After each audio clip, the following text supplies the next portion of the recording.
Rich, why do you think women are going to be single and childless? At least half, let's just say, within the next 9 years. Well, to add to what Aaron's already listed there, which I co-sign, top shelf men are starting to avoid insufferable women.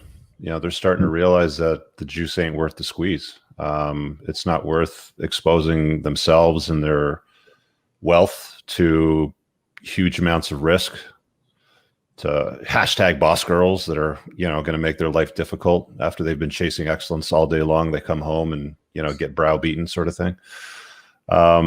There's not a lot of incentive anymore to having families and children. I mean, if you look at this, the stats and the way that things have changed in the fabric of, the nuclear family's changed over the century. Mm-hmm. So that leaves a lot of, women out to pasture, to climb the corporate ladder, collect cats and box wine subscriptions and, go globalism, feminism, and all the other isms. And Big Daddy states, their favorite lover now. Mm-hmm. George, do you have anything to add to that?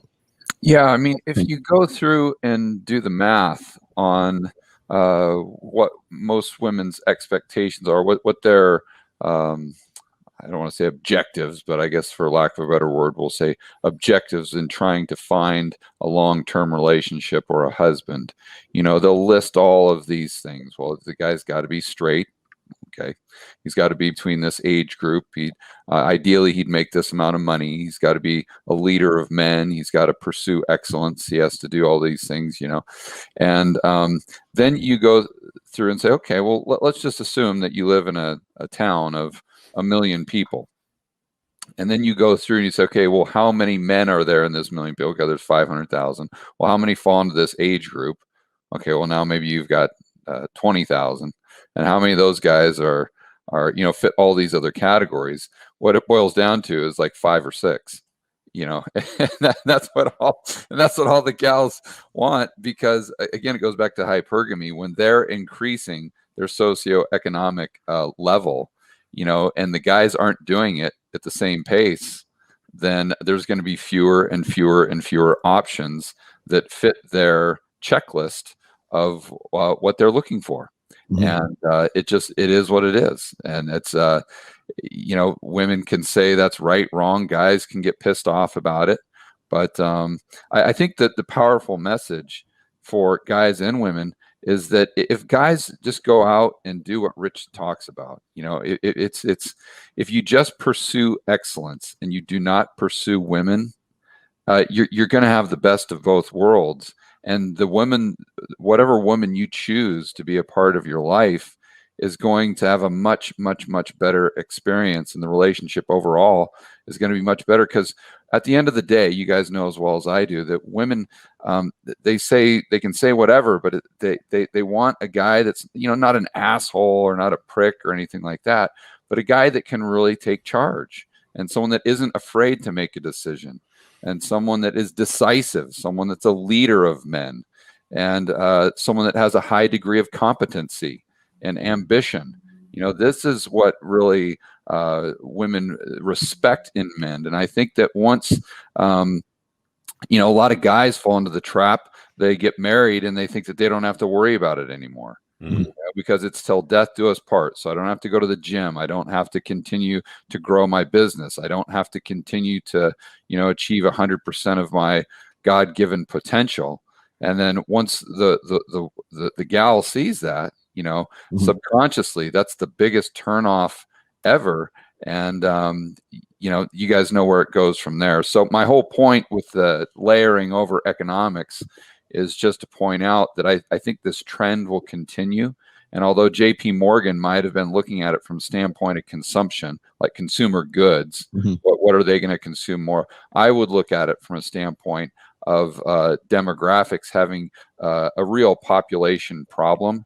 And in a world and in an economy where you always have to continue to create more debt and more dollars, if you have a decreasing population, that's a big problem. And then what happens is the government steps in and tries to counteract that with, we'll call it printing money, for lack of a better term.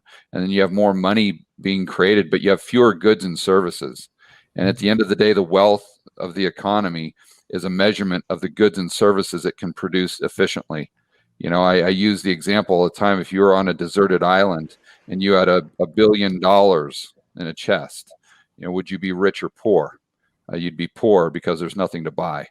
So the amount of dollars in the system doesn't matter. And this takes us to UBI. You know, I think that the part of the problem here is the welfare state. If you go back, because it's allowed women to make decisions that they otherwise wouldn't make. And again, you can say that's good, but you got to look at the cost benefit analysis. It's not just the benefit. There's also a cost involved in any decision where you're dealing with economics, which is really defined by the allocation of scarce resources with alternative uses. You know, and so I think that it's more than just, you know, buying certain things and not buying other things because women are more control over the majority of money being spent. I think it's the fact that this produces an environment where the free market isn't working at full capacity because so many men have been eliminated out of the system. And then you go and combine that with the fact that most of these young boys, you know, that are the future entrepreneurs, as well as the women, but, you know, the guys really getting out there and hustling and driving the economy forward. It's always that top 1% of producers. You know, I think Rich knows that well. And now we're in an environment because of the welfare state where the majority of those young men who are extremely talented, and the young women, but I think this inversely affects men more. They're raised in a single family, you know, or single mother household. And then when they go to school, 95% of the teachers are female. So then they grow up in that environment. And I think that, you know, what does that do to society at large as far as our ability to start businesses, to take risk, to be leaders, to go out there and solve problems, to be ambitious, to create goods and services and compete at a global level? I think it decreases our ability to do that. And the government fills the gap with money printing, which most likely creates consumer price inflation, which I'll save for later in the discussion, because that's what we can go over things that the viewers right now can do to actually protect themselves and maybe build wealth and thrive in kind of this crazy environment that we're moving into.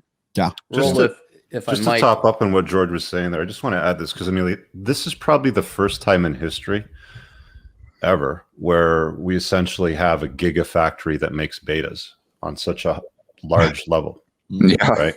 Like, there's a lot of men today that aren't even involved with women, period. Right. Yeah, I was going to say is like it's not just like guys getting into a marriage and then sort of giving up. It's guys giving up on marriage altogether. Guys giving up on women, and then they're giving up on women, not even on marriage.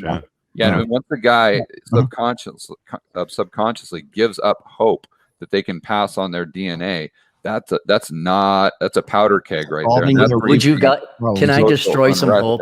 Yeah, go ahead. Okay. Just some hope, Aaron. I'm going to destroy. So if there was any remaining, but what George was saying, his primary concern is that obviously humans are the source of all economic production as our population shrinks.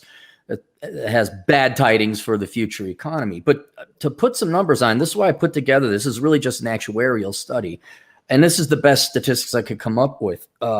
To show you how little demand there is on the side of women interested in the average guy. And that's what this, I had to assume a type of guy, a stereotype, just your average guy of 5 and assumptions and all that made. Only 2.9% of women are really interested in your average guy. Right. They are more interested in careers, the other things that we've talked about, also sexual attraction as well, if you throw that in there as well. And you have to think about what just a small eye of a needle that puts the future of this particular population through. Like, only less than 5% of the women out there are willing to form families with the average guy. And George is right. That's going to have a horrific effect on the future economic production of the United States, or let alone any other country with very low birth rates. And if you think birth rates are low now, just wait. I think it's the first derivative is going to accelerate.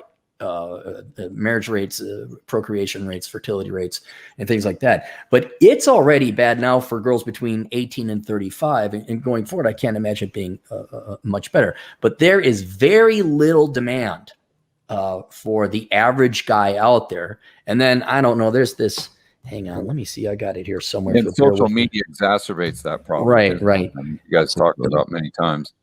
But in order to even be in the procreation game, maybe you should read this book. I don't know. Maybe you want to read that book. But you really got to be in a top elite class.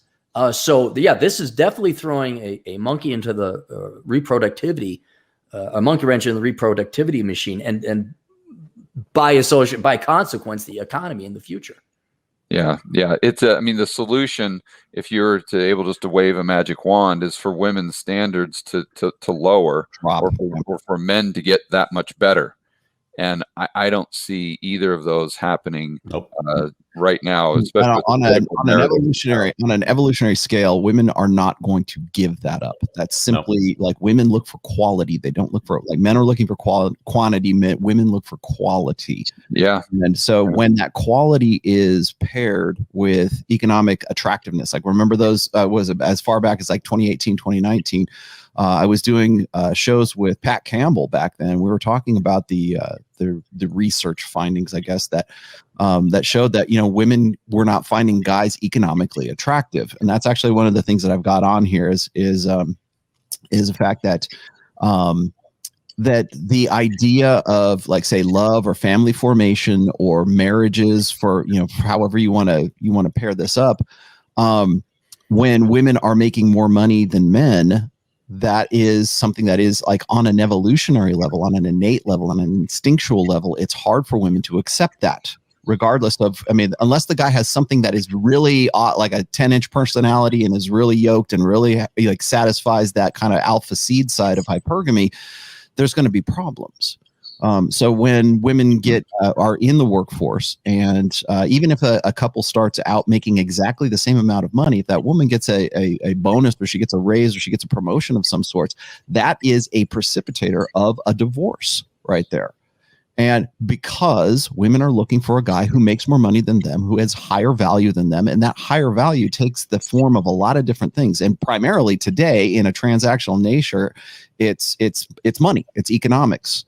And I think that's probably one of the reasons why women are going to be more lonely and without children and without marriage. And I think that right now we're kind of looking at a way of justifying that, because we know it's coming down the road.